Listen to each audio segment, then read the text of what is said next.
Fine. Let's start with the session.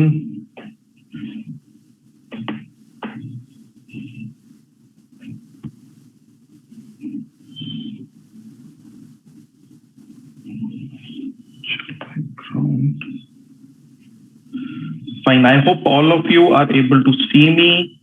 All of you are able to hear me. If you are, can you please put it in the chat box? Okay, great. Thank you so much. Welcome all of you to today's session. Today I'm going to talk to you about two important things. One, I am going to talk to you about test strategy, and second, I'm going to talk to you about test analyzing strategy. Now, this is something which is of a lot of importance when we talk about competitive exams, and especially national level competitive exams when we are appearing for. There used to be a time when there was a lot of time race in the competitive exams. For example, there used to be 200 250 questions which were supposed to be finished in 120 minutes or 150 minutes. So there was a race against time at all points of time during the examination. I think that is something which now is gone at the second priority for the exam takers. What has become more of a higher priority is how you deal the questions, or how selection of question needs to be done, because time is now not much of an issue, because most of the exams have come down to 150 questions, 120 minutes, or 130 questions, 120 minutes. And even there are certain exams which are 120 questions, 90 minutes. Yes, my child, this is for all the exams. Students who are appearing for any given exam, whether they pertain to law, hotel management, liberal arts, mass communication, English honors, psychology, economics, social work, social sciences, whichever exam you are giving, this session will be of importance to all the children who are giving different examinations at the national level. I'm just trying to figure out a screen where I can write maybe.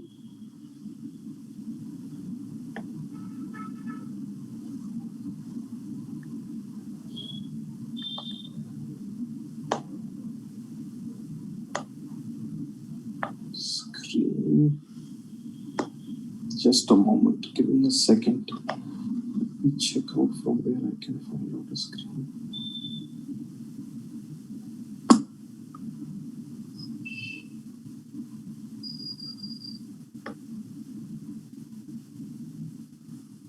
OneDrive also I don't want.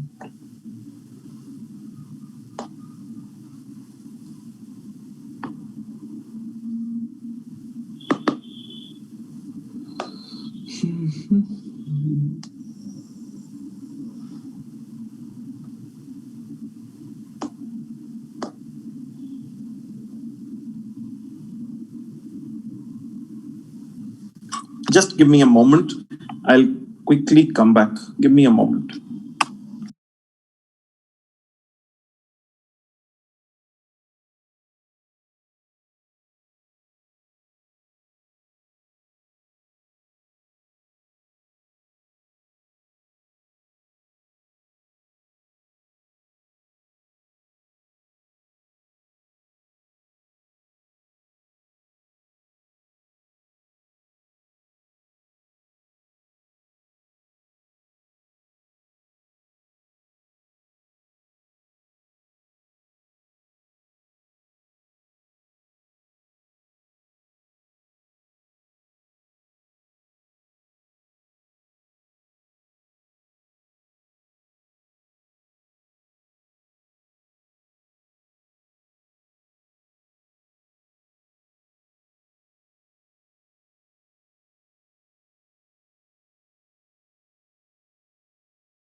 Okay.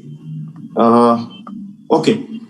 Now let's quickly talk about a lot of the children who are there on the other side. You have appeared for certain mock tests at IQ through your digital platform.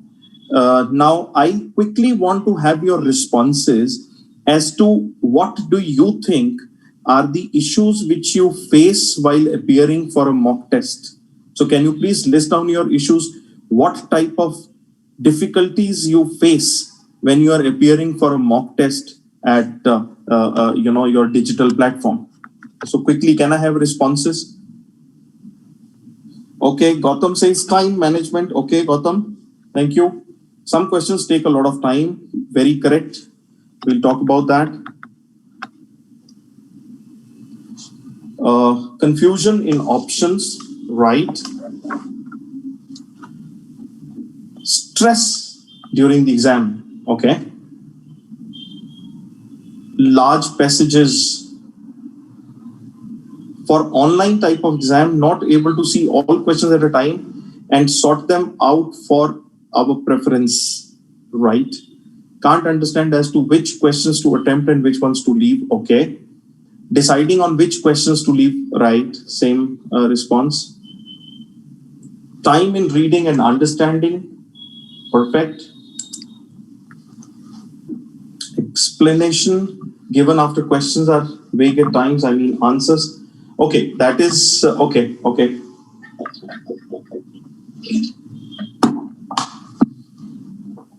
Techniques don't click under pressure. Wow. Okay. Not able to decide the question to appear first and okay. Fine.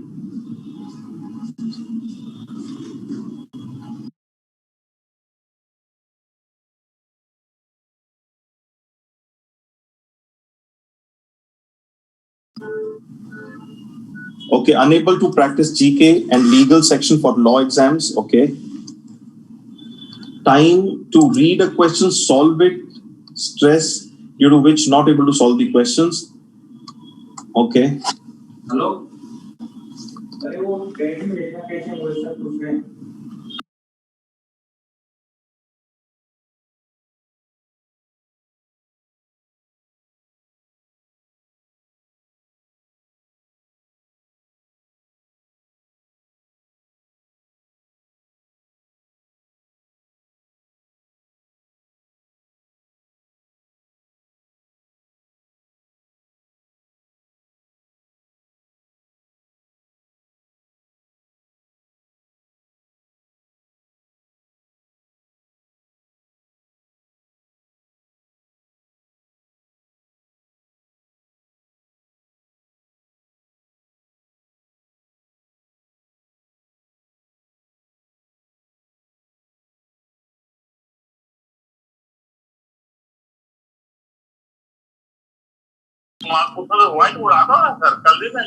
Yes, kids, I'm just getting back to you. Wait.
Okay. So I got a lot of responses. from all of you. So majorly, there are 3-4 things. One, I get a lot of responses related to essays, or what I probably understand are the passages, the comprehension passages. Okay, one kid has said sometimes the options given in the question are wrong. Yes, there may be possibility out of 150 questions, there may be 1 or 2 questions where you find the answer to be incorrect. In such a case, first thing which I will request you to do is quickly pick up that question, pick up the choices and try to send it back to Satya sir, so that at the back end that question's choice can be checked and corrected if you find any such issue, right? Okay. Also, sometimes for 100 questions online is less, which leads to sometimes just guessing the last questions to follow up. Okay, that is very correct. 40 questions, they were very long in Ashoka. Okay. Hotel management exam, main problem is service sector aptitude, as it is not taught. Don't worry, Moksh, your service aptitude will be taken care. Service aptitude does not require more than couple of hours of training. So that, Satya will take care of this thing before the exams. Fine. I think we will kick off from here. We will try to understand, what the exam is all about. Okay, so first thing is keep a pen paper with you, because I am unable to write. So I will, share with you. You will all be able to copy it down in your notebooks. See, first thing is, let us take a standard question paper, which is, let us assume to be 120 question paper, in which each section, there are 4 primary sections of general aptitude. You have maths as one section, you have English as second section, you have reasoning as third section, and you have general knowledge or current affairs as a 4th section. That is what primarily you have in a standardized exam. So let us take a 150 or a 160.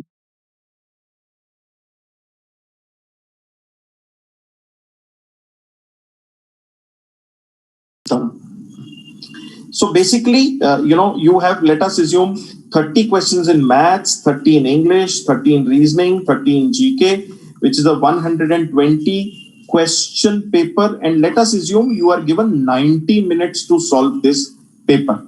I will after this also come to papers which have got specific aptitude, which may be legal reasoning in terms of law, which may be creative aptitude in terms of liberal arts or in terms of mass communication, service aptitude, scientific aptitude in exams of hotel management or hospitality management, and so on. So I will talk to that about those exams in a little while. So let us assume a general aptitude 120 question marker paper for which you have got 90 minutes. Now, first thing which you will get to know in the second part of today's session is the test analyzing strategy. There you will get certain, information about yourself. But here, how you will approach this. Now, any paper which you pick up has to be approached in a bell curve fashion. When I say a bell curve, all of you have seen a bell curve. You always start with a section which is an easier section for you, move to a section which is a relatively tougher section, then hit the section which is the toughest section for you, and then end with a section which is again relatively easy or an easier section for you. What is my definition of a easy, relatively easy, or a tougher section?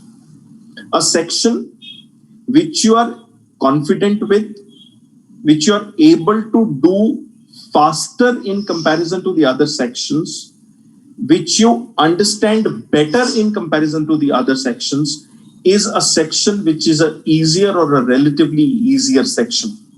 Which section is an easier section for you? Which section is a relatively easy section? Which section is a tough section for you? You will get to know in the test analyzing strategy part of today's session. But here, let us assume many times I tell children, you may start with GK as a section. Now, why GK as a section? To read one question of GK, read all the 4 choices. There is only 2 things which can be there in that question. Either you know it or you don't know it. Because there is actually nothing to calculate in a GK section. So what you will do, you will read the question, you will read the choices. If you know it, you'll answer it. If you don't know it, you will leave it. This entire question should not take more than 10 seconds. Take my words, you can go to a GK section of 30 questions. It will not take more than 300 seconds to go through the complete section. That amounts to 5 minutes, maximum 6 minutes. So within first 5 to 6 minutes, you should approach all the questions given in the GK section. Out of that, whatever you know, you will be able to mark. Whatever you don't know, you will leave it. Now, this strategy is important majorly for the papers which are papers with negative marking. I will also give you a strategy for the papers which are non-negative marking papers, right? Now, for negative marking papers, whatever you don't know, you straight away leave it. And whatever you know, you mark it. So basically, out of 90 minutes, you have spent 6 minutes in GK section and your 30 questions are over and out. At the end of 6 minutes, you still have 84 minutes left with you. And within those 84 minutes, you are expected to do just 90 questions.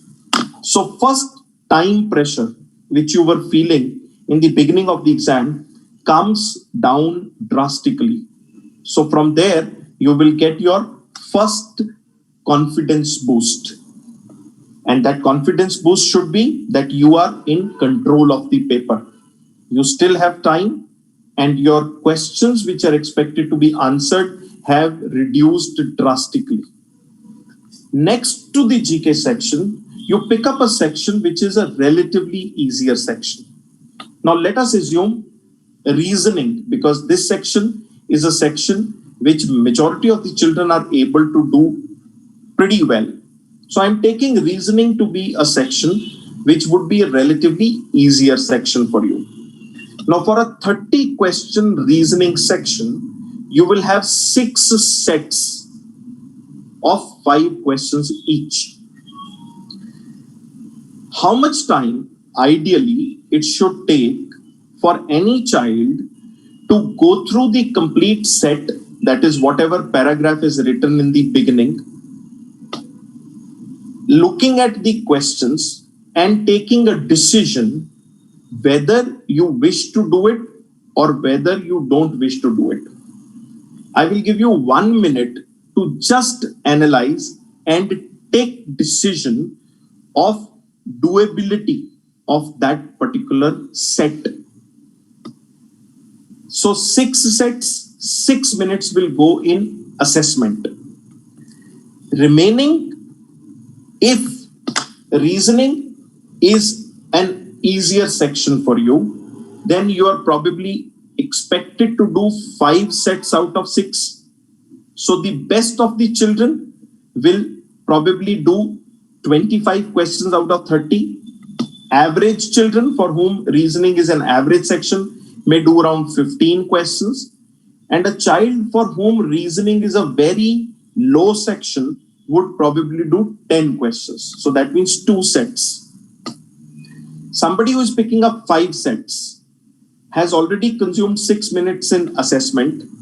And if it is a easier section for you, you will be spending 5 more minutes in completely drawing the section in bits and drawing the particular set in bits and pieces and going through all the questions and answering.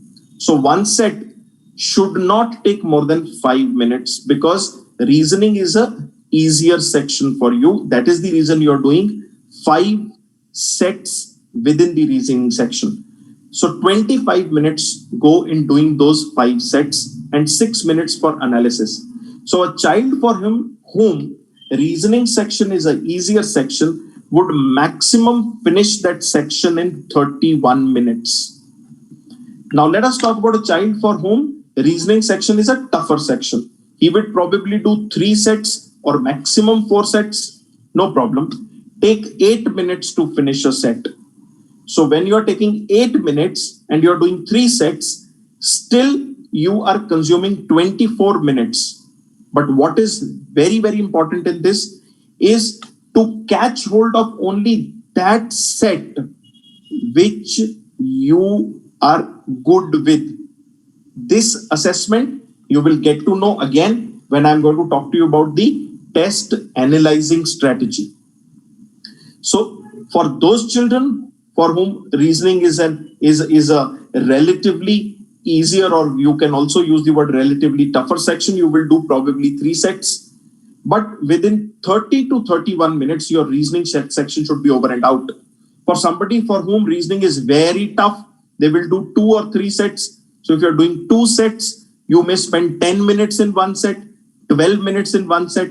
Still, you should be able to finish the reasoning section within a span of 30 minutes. Next, we move to, let us say, a mathematics section, which is a difficult section for number of children. Now, in mathematics section, a child who is very good with it will do approximately 25 questions, 26 questions. Who is an average candidate would do around 20 questions. Who is a very weak child would do around 15 questions. Now, the time frame in which you can read one question of maths, assess whether it is a doable question or a non-doable question. If it is doable, grabbing it, solving it, answering it. And if it is a non-doable question, leaving it. So the initial assessment time which you should give to each question should be not more than 10 seconds. Within 10 seconds, you should be in a position to identify whether it is a doable question or a non-doable question for you specifically. 10 seconds means 6 minutes you will take in analyzing the complete section. But this 6 minutes is the total time. For every question, you have to keep in mind within 10 seconds, you have to take a decision whether you want to do it or you want to leave it. Now, children who are good, who within 10 seconds have identified that the question is a doable question, and they will do 25 questions. Again, they will do one question in maximum 1 minute, which is decent good time for whom mathematics is a strong section. So 25 minutes for doing 25 questions, 6 minutes for assessment. So within a span of 31 minutes, again, your math section will be over and out. For a child who is for whom mathematics is relatively difficult, who is expected to do around 18 questions, that child may take more than 1 minute, maybe up to 75 seconds, 80 seconds for a question. And you will do 20 questions within, again, time span of around 24 minutes. Another 6 minutes for assessment. And for child who is very weak, may take 2 minutes for a mathematics question and probably will do 12 questions or 15 questions. But again, within a span of those 32 minutes, your mathematics section should be over and out. Which sections you spend more time on are the sections which are difficult sections. So your thought process should be to save certain time at the end and re-hit the section if you are unable to complete it during the ongoing exam. Otherwise, if you are done with the section, then you quit the section, move to the next section. Then I come to the English section. Primarily, English section can be broken in 3 categories of questions. If I look at a 30 question paper, In that, there will be 2 RCs, that is reading comprehensions. There will be around 10 questions which relate to grammar, and there will be around 10 questions which relate to either vocabulary or one-liner questions. Now, in this section, if English is a tougher section for you, definitely RC becomes the most painful thing. So for such children, I have no issues. You may say that I will leave RC. That decision has to be taken inside the exam.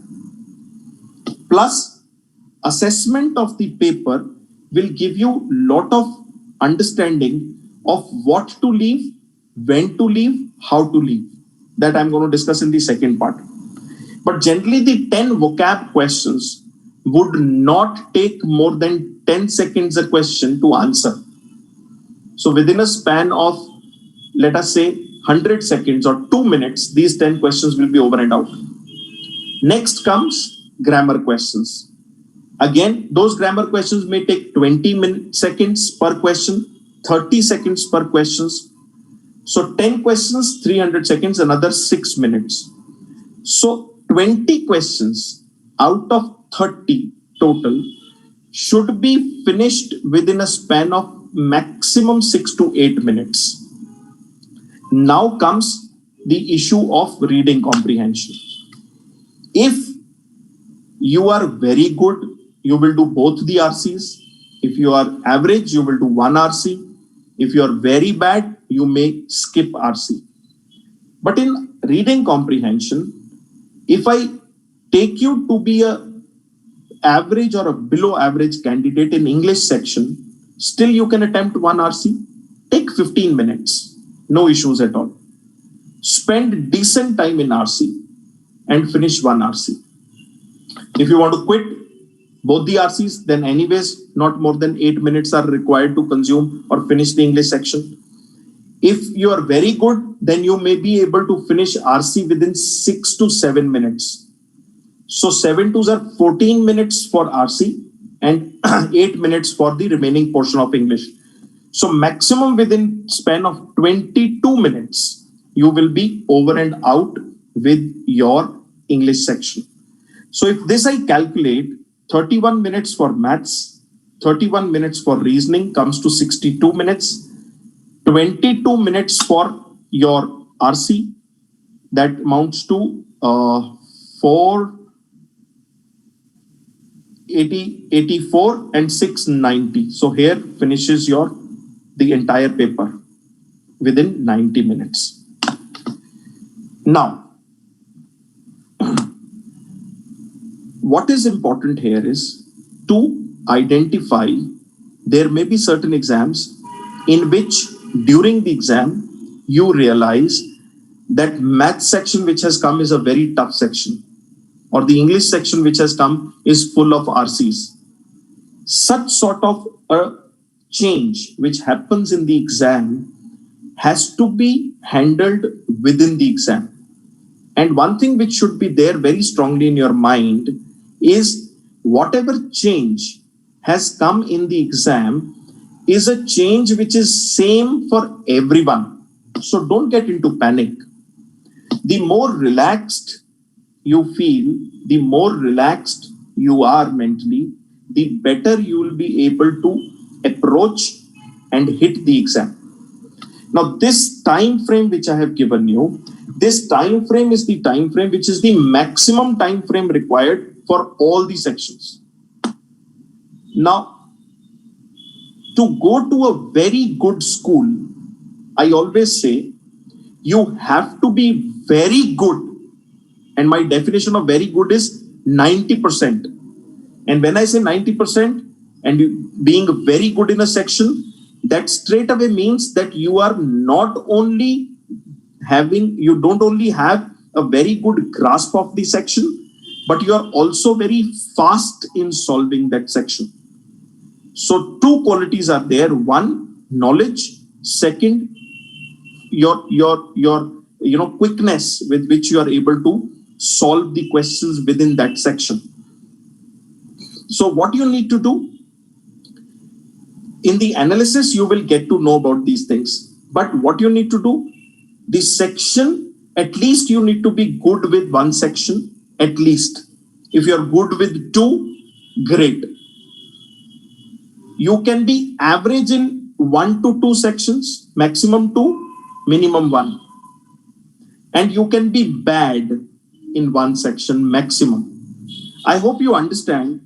You cannot say, sir, I am bad in all 4 sections for a competitive exam. Still, I wish to have a seat in a great college. I hope that is asking for too much. If you're very good in one section, average in 2 sections, and bad at one section, still you will make it to very good college of your choice. How will that happen? National benchmark, I say, children, that if you get around 70% marks in a given exam, you are in 99 plus percentile. That means out of 120 questions, if you have done around 80 to 85 questions, 70% comes to 84. Then you are in 99 percentile. That means definitely you will get through that particular competitive exam. Our idea should be doing 90% questions and correctly in the section which is your strength. So if you look at any section, which is a 30 question section, 90% of 30 question section is 27 marks. Average in 2, average is 70%. 2 sections, you are 70%. That means 21 questions each in those 2 sections. And you are bad at one section. Means at least you will do 50% in one section. That is 15 questions. So if I add this, I come to 84 questions straight. That means with this graph of yours, if you are able to identify very, very categorically that what are your strong sections, what are your relatively weaker sections, and what are your weak section, what is your weak section, work on your weak sections to bring them to average sections, work on your average sections to bring to good sections. This is what you need to focus when you give mock tests. Now, timing will not be a problem. The way I have explained you will be able to grab the things very, very comfortably. What is going to be an issue which a lot of you have also addressed in your questions is how to choose the right question, how to identify whether a given question is rightly meant for me to solve or not. Now, this will become more clear when you understand something which I call as test analyzing strategy. Right? Give me 1 minute. I'm just trying to put up the phone on board. If I'm able to explain you there, give me 1 minute.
Are you able to see the board and are you able to hear me? Okay, great. Fine.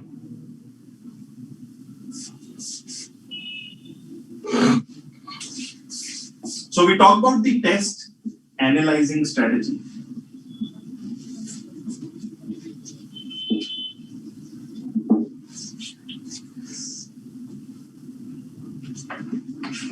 Are you able to see it clearly? Yes, okay, great. Now, generally, when you look for, when you appear for an exam, mock test, then you go back home, you look at the paper, you will find three categories of questions in that paper. One questions will be the questions which are correct. Second category of the questions will be the questions which are incorrect. And the third category of questions are the questions which are unattempted. We all have gone through this, we understand this. Now, generally what happens is, when you look at the correct questions, you don't refer those questions again.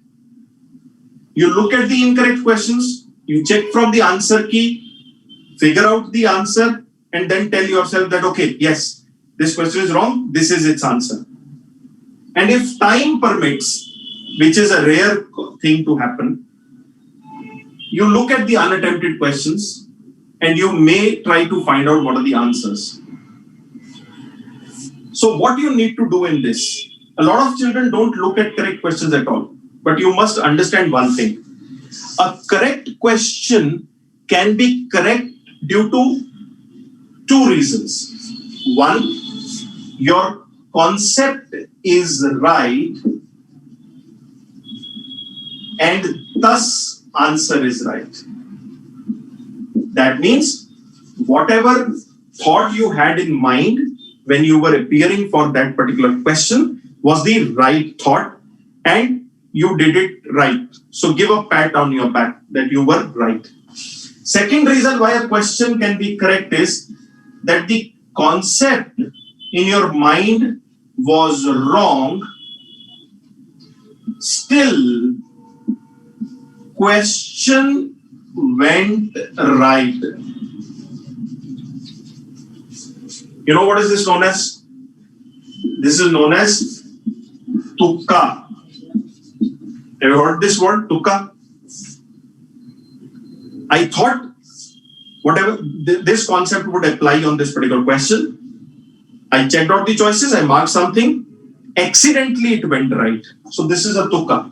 Technically, this question should be part of incorrect category. But this question will not come in your hand unless and until you have assessed all the correct questions, analyzing the complete paper once again at home. This question will never come in your hand. Second, we come to the incorrect questions. Incorrect questions could be incorrect again because of two reasons. One, concept was wrong, so the question was wrong. So the question was wrong. That means the understanding of the concept for that particular question in your mind is not very clear. So you would identify this and you would try to figure out by practicing more questions of this category. So this is the second type of questions which should come in your hand. So you get to know that what particular concept, what particular topic I need to revise. Because this concept in my mind of that particular question is wrong. Second, the concept was right, but question went wrong. Now this is something which falls under what we call as a silly mistake. You did some unwanted mistake at the last point of answering. This could be a silly mistake as simple as the answer to a particular question was the letter A, and your brain was so preoccupied that you marked the choice A without realizing that the answer A was lying in C choice. So it could be as simple as silly mistake. Or it could be as simple as silly mistake that you said 10 divided by 2 is equal to 2. Or 10 divided by 5 is equal to 5. That could be where you actually knew the answer, but it was a silly mistake. Now this is dangerous. The moment you identify a silly mistake, you must tell your brain that this sort of a question has put me into a negative state once in my mock test, should not repeat. These two things are the things which will give you your next plan of action, what to do. Third category are the unattempted questions. Now, unattempted questions would be questions falling in two categories again. One, concept is completely unknown. I saw a question, that question I have never seen before. So concept is completely unknown. Again, a point where you would try to figure out a concept from your textbooks which have been given to you, or you would try to figure out, connect with your faculty, try to figure out what particular concept was actually applicable in that particular question. So the concept was unknown. So I did not know what to do in the question. I left it. Second reason could be a question which is your, I call as perceived weakness. You always fear solving time speed distance. You always fear doing parajumbles. You always fear doing puzzles in reasoning. Time and again, when you will be leaving those questions and when you sit back in analyzing the paper, you do this and you realize, boss, this question I am able to do. I know the concept. मुझे आता है, मैं कर पाता हूँ. That is something which I call as your perceived weakness. Actually, it is a strength. And here, this sort of questions could be what I call as your perceived strengths. That means you always feel you know, let us say, number series, but in the exam, whenever you do, you figure out that every time your question is going wrong. This is something which you will be able to catch hold if and only if you are analyzing your papers. If you are not analyzing your papers, believe me, your improvement stops. Because in the class, whether you're learning maths or English or reasoning, you're basically being taught fresh and next fresh concepts. But whatever has already gone by, you are unable to figure out what is something which is very clear to you, what is something which needs clarity, and what is something which actually you don't know. You have a wrong concept in mind. This entire thing you will only get to understand if you analyze the paper.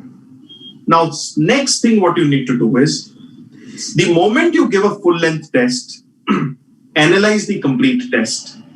And when you analyze 3 to 4 papers, you will find out that that is your perceived strengths, lie in similar topics or similar areas. And your perceived weaknesses and similar areas. So what happens? This will start moving here. They will become your correct questions. Once you start working on this, this again will start moving here. Again, you will start learning. This thing, which actually should have gone wrong, you will again be able to catch, work on it, or you will put them in unattempted area. Plus, this thing which is unknown, a type of question which came in the exam and you could not identify which category it belongs to or how to approach it or how to hit the question hard. Once you start learning, again it starts coming here. So primarily what happens? Your corrects start going up, your incorrects start going down, and your unattempted starts going down. This is only possible if you analyze papers very carefully. I always tell children, as much it is important to appear for the exams, as much it is important to analyze those exams, to understand what should be my next plan of action. What is something which needs a revision? What is something which I don't know, which needs a fresh consumption of the concept? Connect for what I should connect with my faculty, for what I should try and figure out I need solution to. This is your test analyzing strategy. Once you start analyzing this, let us say you will not be able to clear this entire mess within a single day or a single analysis. Understand? It will take you at least 4, 5, 6 exams and exam analysis to reach to a certain level where these things start reducing and this starts increasing. After that, you have to continue doing it after every exam. If it is a 120 marker paper or if it is a 150 marker paper, I always say it will take you approximately 2 to 3 minutes to analyze a single question. And for a 120 marker paper, a question paper, 3 minutes means 360 minutes, which means at least 6 hours. So now you can understand so much amount of time giving to analysis of one particular mock test will result in due course in improving your score in this section, reducing your score in this section, and reducing your unattempted questions. Because unless and until you get to understand and realize what is something which you need to work on, you will not work. You will always feel, अरे इस बार maths के section में गड़बड़ हो गई, अरे इस बार English के सेक्शन में गड़बड़ हो गई. But when you analyze 4 or 5 questions, papers, you will see these categories will start crystallizing. You will get to know, acha, I am finding difficulty with syllogisms, or I am finding difficulty with parajumbles, or I am finding difficulty with directions, I am finding difficulty with relations, I am finding difficulty with geometry, I am finding difficulty with algebra. That is something which you will be able to figure out from this. And that is why analysis becomes an extremely, extremely important part of improving your score.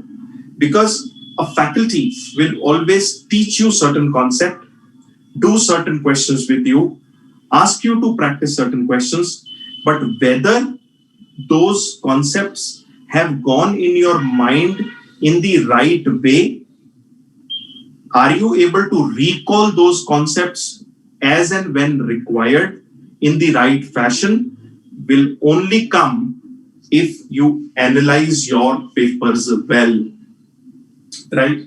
So I think this analyzing strategy will tell you another thing which it will tell you is in the next exam, whichever exam you will be appearing mock test, once you've analyzed it well and you have got to know that directions is something which you're not very good with, you need more practice in that.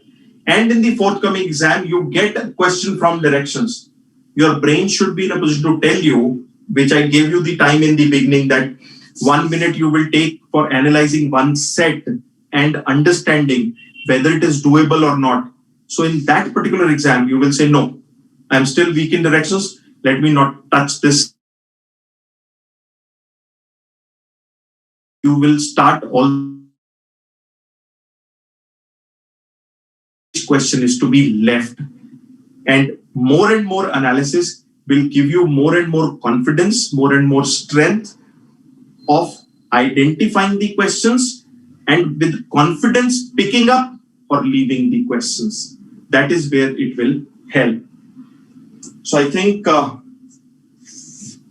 would like to take your questions. Okay. Let me take down your questions. Okay, one question is, sir, how to manage the sections for exams like IPM where each section score is taken into consideration?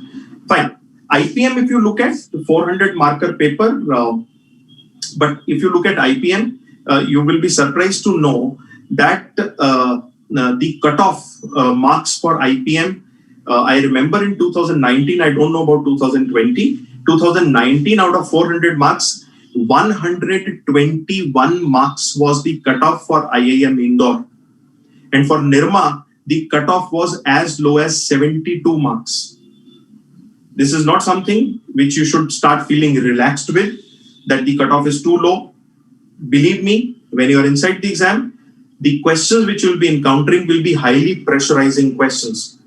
And there are children who are unable to attempt even 100 marks worth questions in an exam like IPM.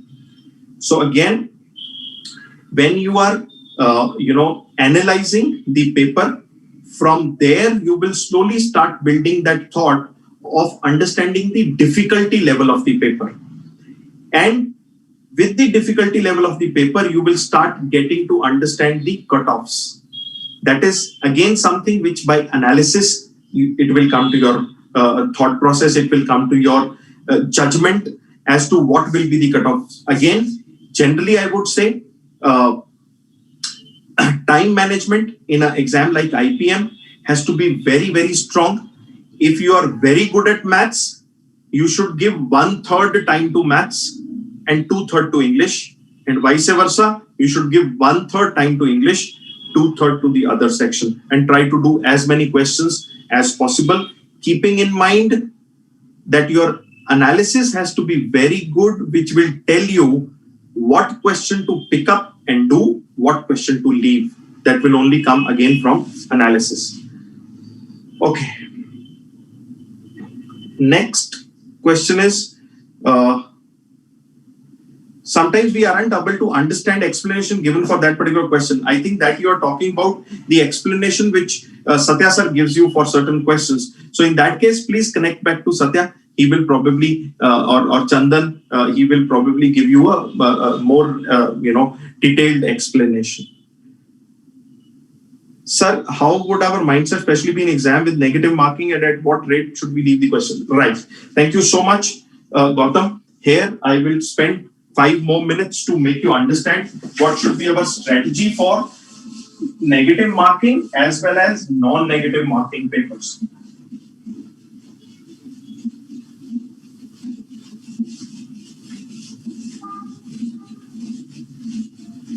Okay.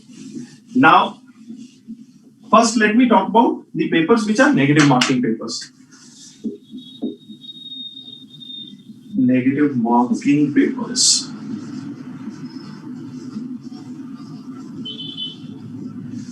Now,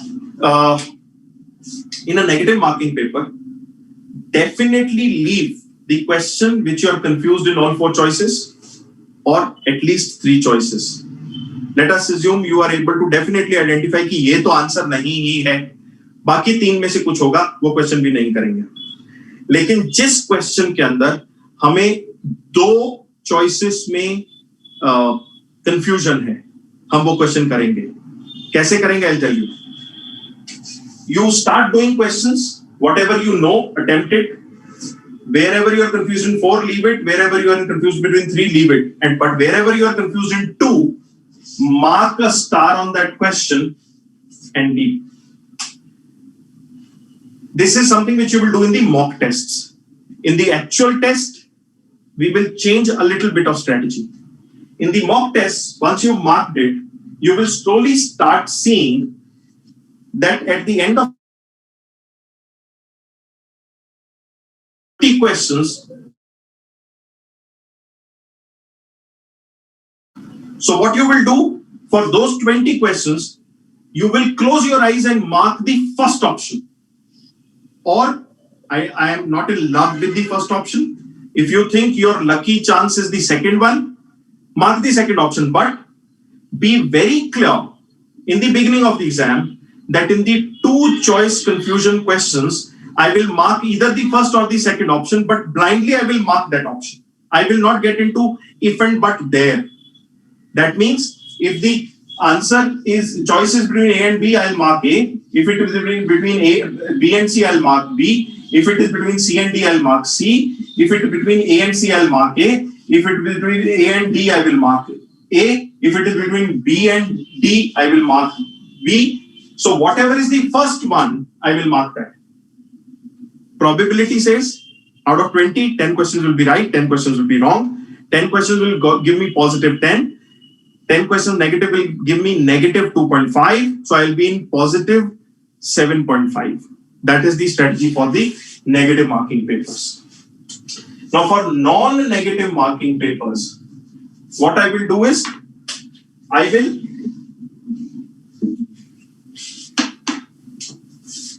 wherever two choice confusion is there, I will do the same, mark either the first or the second. But wherever I am confused between all four choices, there either pick up A or B or C or D, but pick it up before the exam. Keep your mind very clear that I'm going to mark B choice or I'm going to mark C choice. Don't change your choice in every question then. Once you're through with the questions which you've already done, you're through with the two choice markers, then in which you're confused between all four choices, just pick up any one out of them and mark all those questions same. Again, probability says 1/4 of those questions will give you positive 1. And because the paper is a non-negative marking paper, you must go ahead in that strategy in there. I hope I've answered this question. How to deal with IPM? I have answered. Okay, how to handle paper like HSE where GK is virtually not there? That is very right, child. That is the reason I had picked up all four sections. As IPM, there are two sections. HSE, again, look at your sections. Start with a easier section. Give 1/3 time to that and 2/3 to the section which is the tougher section. There, because time is not very strong a game plan, so you can pick up any one of them in the beginning, any second one in the later.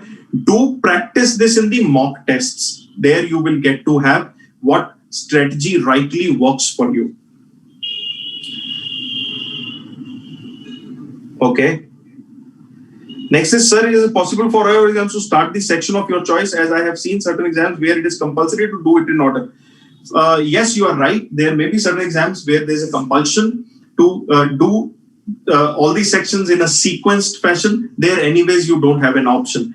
So tentative time frame which I have given you, you must stick to that time frame. So you tell yourself that, okay, if it is a reasoning section, depending upon the number of questions and the total time given, this is the amount of time which I will spend on reasoning section. Plus, during your mock test, you will be able to practice this.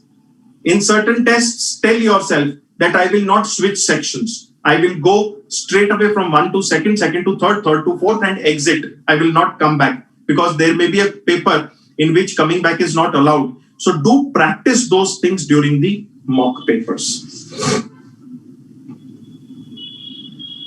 Okay. In Christ exam, there is also something which is known as financial accounting. My child, since most of the children who would give such an exam would come from 11th, 12th commerce. So your basic understanding of accounting of grade 11 and 12 is something which will come to your benefit for such exams. So you don't need to worry. Just make sure that your 11th, 12th accountancy is sufficiently done up.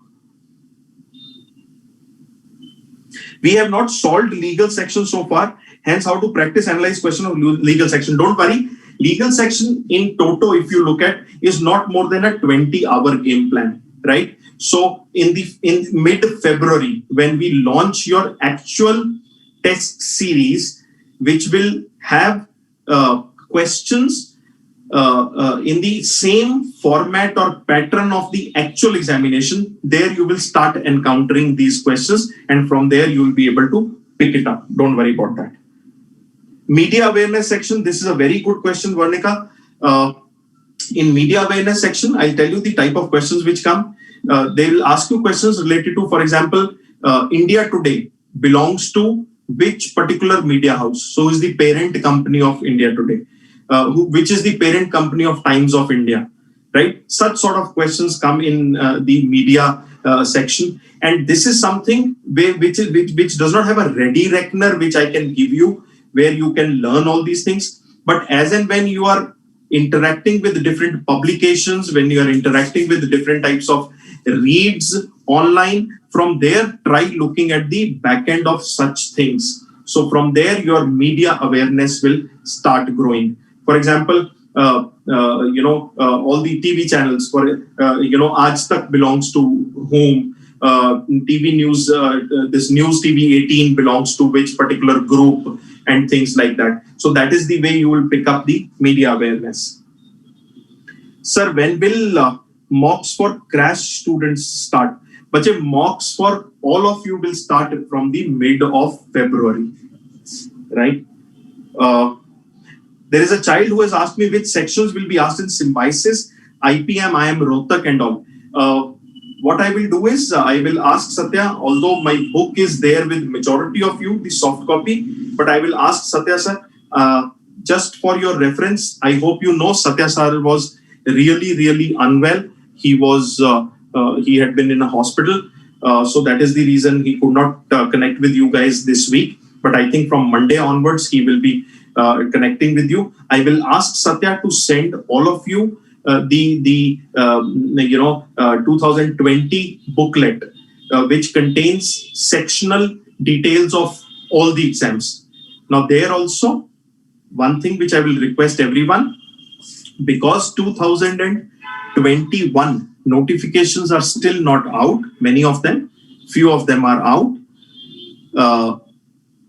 The moment notification is out, please go to the respective website and check if there is any change in the examination pattern which they have done for this year. Because last year, due to COVID, there were a lot of changes in the examination patterns. So the one book which I'll send you is the regular pattern which was followed historically.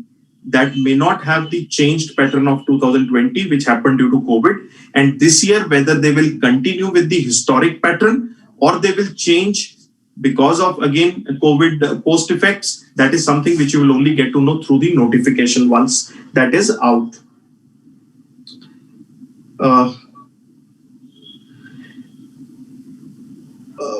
Overview of SAT exam for IIM Rohtak. See, primarily SAT does not contain GK at all. It has 3 sections, which is your mathematics, which is your English, which is your reasoning.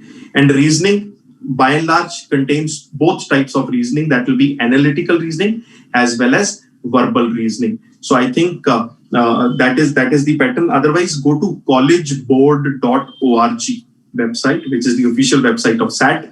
There they have got mock test papers of SAT also. Download few papers, do it, you will get to know the details. Okay, this is a beautiful question which is asked by Aman. Okay, Aman has written, what to be done with a paper where we mark a question once and cannot revise it again, like CLAD. Now, this is something which happened for the first time last year. And there also, it was not that once you marked it, you could not change it.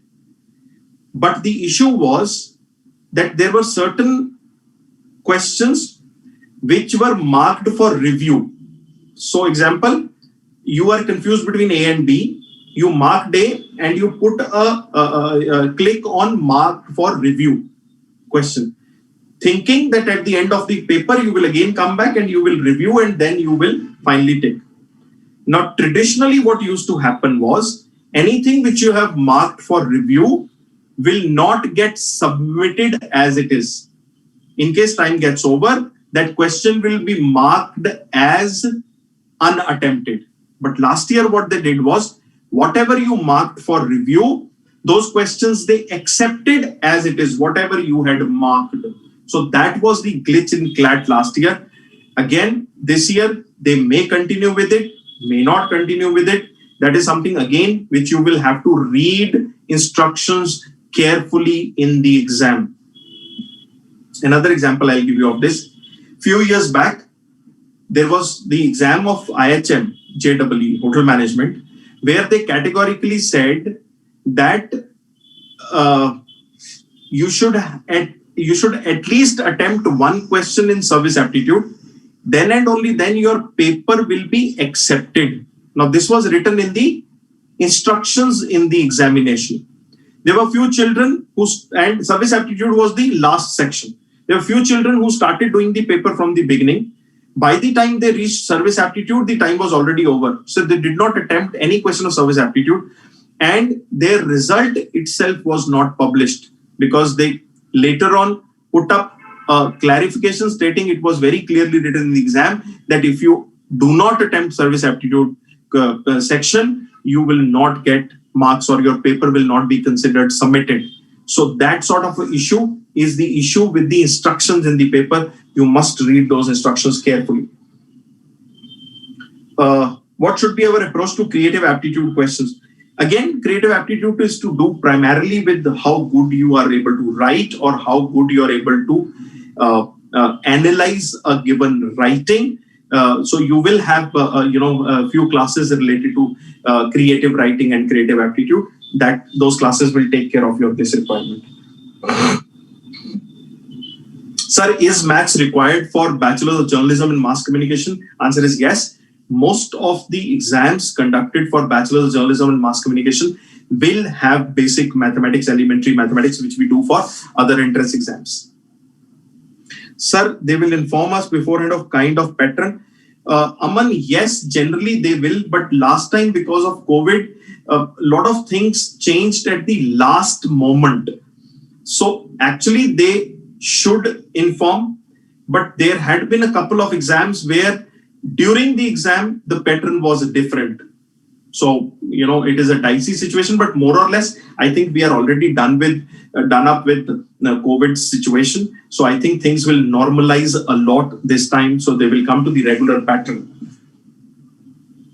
Can we have a pen paper for rough work or is compulsory to do online rough pad? No, you are compulsory to do online rough pad.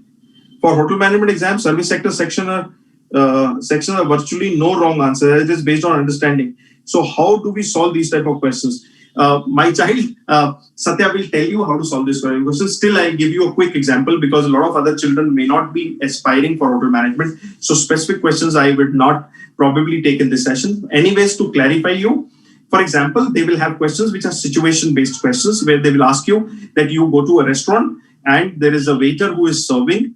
You are a waiter, let us say, and you are serving. And unfortunately, you stumble and there is a cup of cold coffee which gets spilled on white shirt of the other person. What will you do? And there are 4 answers given to it. 1, you will say sorry, request the guest to and escort him to the washroom to clean himself. 2nd, you will take a paper napkin and start cleaning yourself. 3rd, you will probably go back and ask your manager to come because there was some fault from your end. 4th, you will tell the person that I will get another coffee for you and your bill will be waived off. What will you do? Now, these are situation-based questions. No answer is wrong, but the most appropriate answer will be given 1 mark. Second best will be given 0.75. Third best will be given 0.5. fourth best will be given 0.25. So situation-based questions in hospitality, you will be taken through. So you will have a quite good idea of how you should solve these questions. Sir, how much time should we give for reading instructions? Something like 4 to 5 minutes peacefully. Don't worry, don't panic. Do not panic. You will have sufficient time. Take time to read instructions carefully. Actually, it will not take 4 to 5 minutes. Maximum 1 to 2 minutes, you will be able to read the questions. But whatever you are reading must get into your head so that if there is any change which is there in the paper or the instructions, your brain is able to connect or pick it up from the instructions. Sir, what if we aren't able to understand explanation given for a particular question? My child, it is as good as reading a question which you have no idea about. In that case, you should leave it, obviously. Unless and until it is a non-negative marking paper where at the end you may mark all the questions. But such sort of question you should definitely leave. You should not try to hit your head too much if you are unable to understand the instructions for a particular question. Sir, is leaving a question good option for negative marking? Definitely yes. In a negative marking paper, do not try to do all the questions. Because if you do all the questions, you are guaranteed going to drown. I repeat, you are guaranteed going to drown. There is no individual, even if it is me today, appearing for any of the tests which you guys are appearing for, humanly it is impossible to get 100 on 100 correct answers. It is not possible. Even if it is me who is giving. You all know Satya gives a lot of these national level competitive exams every year. He may be ranking in top 100. And I also wish to tell you, I'm sure you would appreciate and understand this fact that how difficult it is for a faculty to give the exam. Because the faculty has a lot on stake because his students are sitting next to him giving the exam. He falls under top 100 or top 150 rankings, but 100 on 100 getting all questions right may not be possible at all. Specifically, like exam like legal, where a lot of questions are debatable questions. So there, your right understanding, a lot of practice is something which is going to come to your rescue. Nothing more, nothing less. Satya sir is a legend. Yeah, I would say Satya is a great human being. Satya is a great teacher. Satya is I don't know how many of you know, Satya had been my student. He had been a great student. And whatever he does with his passion, right? And he's one faculty whom I have seen across India. I have traveled across India. He's one faculty whom I have seen who has got who has got grip on all subjects of general aptitude competitive exams. So whether you talk to him for maths, English, reasoning, GK, he's all rounder. So I'm sure he's taking care of all of you very personally and very well.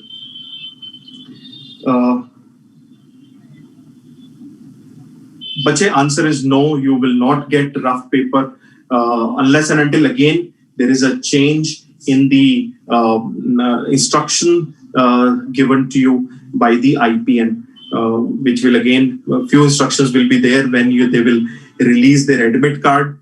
So you must go through those instructions. And even if they allow you both pen, paper, or pen, pencil, or paper, that will be given to you inside the examination hall itself. You cannot carry anything from home. And whatever happens there, that is common for everyone. So don't worry. Rough sheets for CLAT, answer is no. How do you do rough work, especially for maths? I hope you all know Chandan. And one thing which I have been pushing Chandan for is teaching a lot of mental mathematics for you. So you all have that memory tool, right? Which has got tables 20 by 20, squares still 20, cubes still 20, square root still 20, cube root still 20, and reciprocal still 20, 30. That is your that is your food. You must consume it every day. You should be so good with those numbers. And believe me, you would not require a rough work. When I take few classes in mathematics, I always tell children, I don't want to use this. Simply tell me what your brain tells me should be the answer. That is the way you have to take it forward. The other day, I was sitting in one of your classes on reciprocals. A lot of you are not understanding the requirement of reciprocals. Believe me, almost 30% of the questions belonging to number systems will get solved with just reciprocals. It is extremely important. If somebody tells you what is 1 by 17, what is 1 by 27, what is 1 by 21, you should know the answer. Right?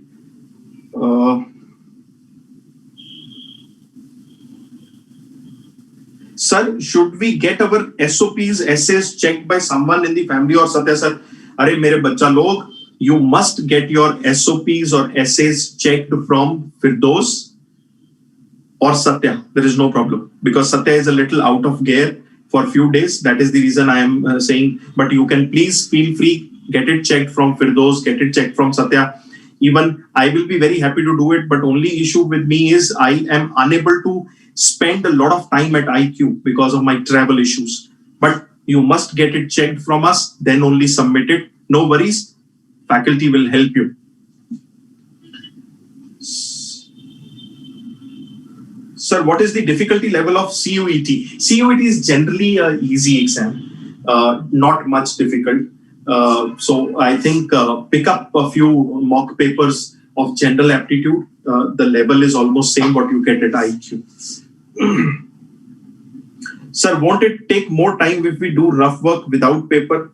It actually should not, because your mental mathematics has to be very strong. So it will not take more time.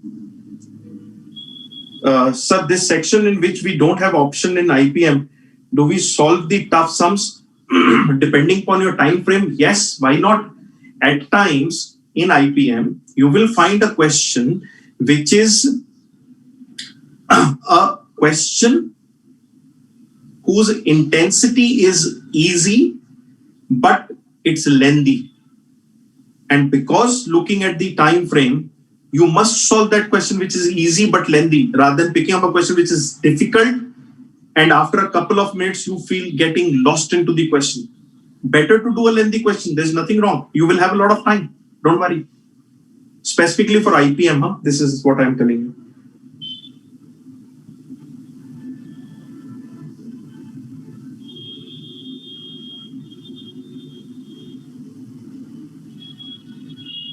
Yes, you are right. See, if you are expected to solve, let us say, algebra, or you are expected to solve something which relates to equations, so mental this thing may not be possible. In that case, they will be a tool which they are going to give you either on screen to do it or on paper, pen paper to do it. So don't worry, that part they will take care. 100% you can't do it mentally. I understand that.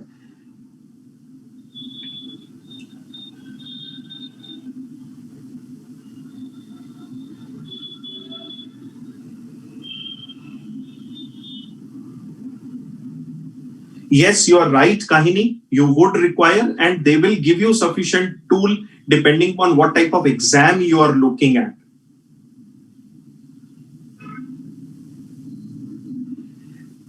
Difficulty level for HSEE, it is quite linguistic oriented. You need to be very good with your,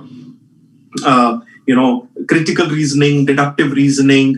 You need to be very good with your verbal reasoning overall. You need to be good with your comprehension. So that is what HSE. Otherwise, IPU, AT, and Azim Premji, they will be relatively simpler. They'll be more like what you get as mock tests in your at IQ. CLAT difficulty level, again, for exam like CLAT, which is a mid-age exam, you will always see that their difficulty level keeps fluctuating. I'll give you an example. There were times when the cutoff for National School Bangalore in CLAT exam, out of 200 marks, went as high as 172. And there was a year when the cutoff for National School Bangalore, out of 200 marks, went as low as 123. So it is really difficult to predict the difficulty level for a mid-age exam like CLAT. But rather, what I should say is you should focus your mindset to get 70% marks in a national level competitive exam. That is what is going to give you 99 plus percentile level, right?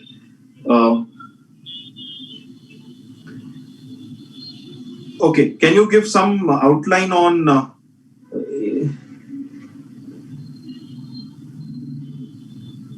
okay, Aditya has asked me, because maths is 10% weightage, if it is a weak section, can I keep it for the end?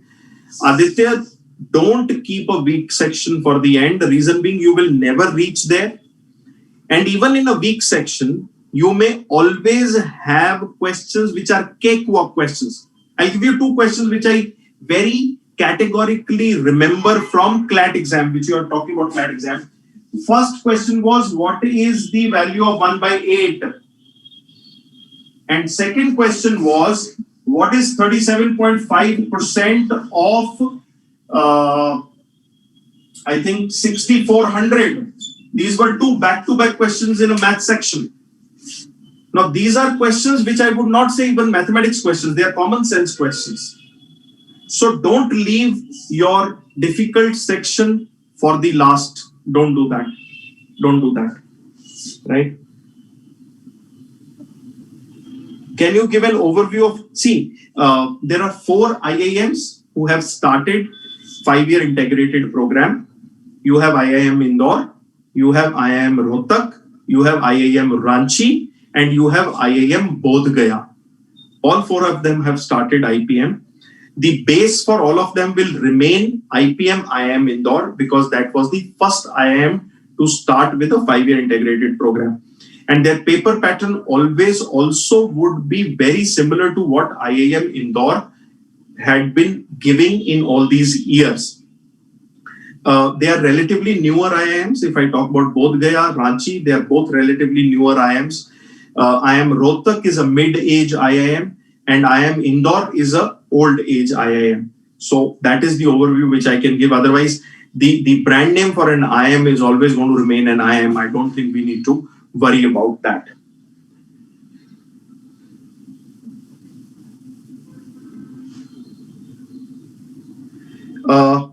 I will do that, Srikar. For HSEs, I will ask Satya to conduct few extra sessions for you guys. He will do that. I will tell him to do that. Can you give an overview of DUET pattern for BJMC? The book which I am sending you, I have given the pattern in that. Also, you go to the NTA website, download the brochure of DUET. This year brochure is not out yet. Last year brochure is there. In that, they have given the pattern of the exam. Go and look at that.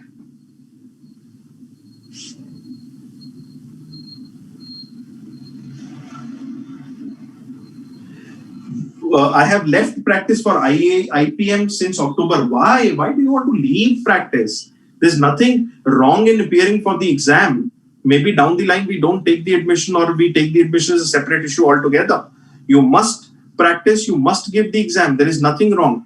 See, whatever you are learning is something which falls under the psychometric category of what we call as IQ, that is intelligence quotient.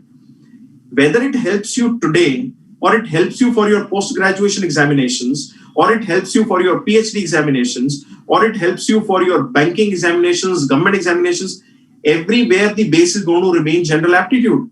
So don't run away. Take that challenge and hit it. Don't just leave it. Even if you left it in October, nothing to worry. You've just lost 3 months. You will again be able to pace up with it. Go ahead, do it. What about JET?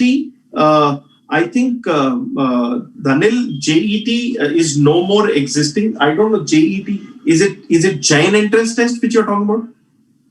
That university I don't recommend much. It's a stupid university in Bangalore, but that's okay. If you're talking about JET, okay, Dhanil, that is JET. That will be simple children exam. It is just for the sake of it. Uh,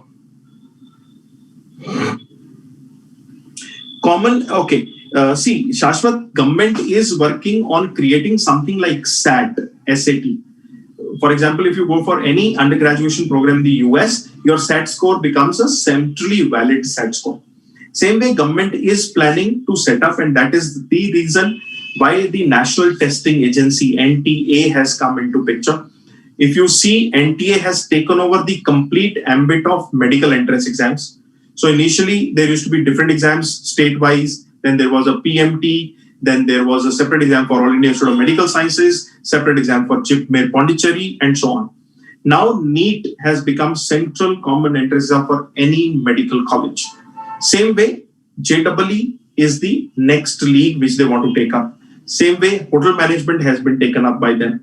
So slowly, government is moving towards setting up a common entrance exam across board for different colleges. But that is something which I don't see happening right coming in, let us say 1 or 2 years. It may take another 5 years to get implemented because they did a pilot test with a test known as UGAT. I don't know how many of you would have heard about it. That was undergraduate aptitude test. But that really did not pick up so well. So a lot of universities opted out of it. What about common admission test? Common admission test is CAT. That is for MBA entrance exam. There are some personal questions which you are asking me about English honors and all that. You can connect with me offline, my child. I'll be very happy to answer your questions.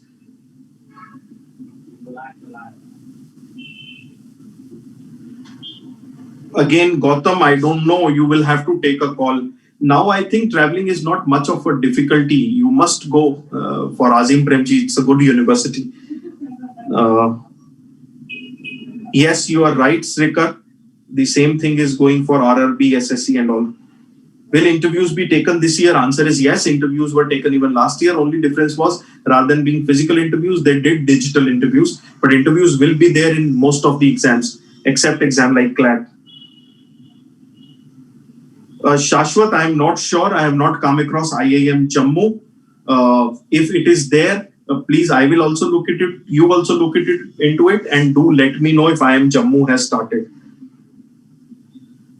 Again, some personal question apart from CLAT, IELTS, SLAT, LSAT, CUET, MHCET. Is there any other exam which we should give? Come connect with me. We will chalk out because that's a very personal thing. Difficulty level of CAT for NIFT. It's a very simple exam. Achha, this was what CAT you were talking about. It's a simple exam. It is not much difficult for NIFT. Any chances of law entrance exam getting postponed?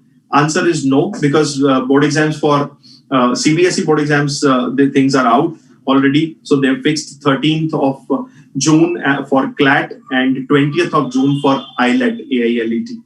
And also there is a 1 week window which is given to LSAT between 14th and 21st, for the children who wish to give LSAT exam. So I don't think there is any possibility of postponement now. I think we'll call off for the day. Thank you so much. I believe I have answered many of your questions. I hope you understood both test taking strategy as well as test analyzing strategy. The same or similar video is also lying on YouTube. You can go to YouTube and check this video on the IQ thing. Today's video is also going to get uploaded. So if anybody's missed something, you can please look into that. There's another question. Okay, this is the last question which I'll pick up. How should we answer questions in interviews which were highly controversial or questions that include socio-political ideologies? Should we answer them by looking at alumni? Answer is chalo interview ka ek session mein lunga aapka, and I'll answer these type of questions in that session. I'll promise that. In between, I'll take one session on interview techniques. I'll tell you how to answer these questions very diplomatically, where you don't need to get involved into the socio-political, not only socio-political, gender-biased, third gender. So there'll be a lot of such issues which you may be asked controversial questions on. How to answer those questions, we'll talk about that in that session. Is entrance exam for Symbiosis on May 1? Symbiosis has not come up with their entrance exam date. The May 1 date which you are seeing is a 2020 ka date. So they have not come with their date as yet. Bye. Thank you. Thank you so much. God bless you all. Do well. Keep preparing. Keep pushing yourself. And I'm sure you will, get into some of the best colleges of your dream. God bless you. And I'll keep in touch with all of you. Thank you so much.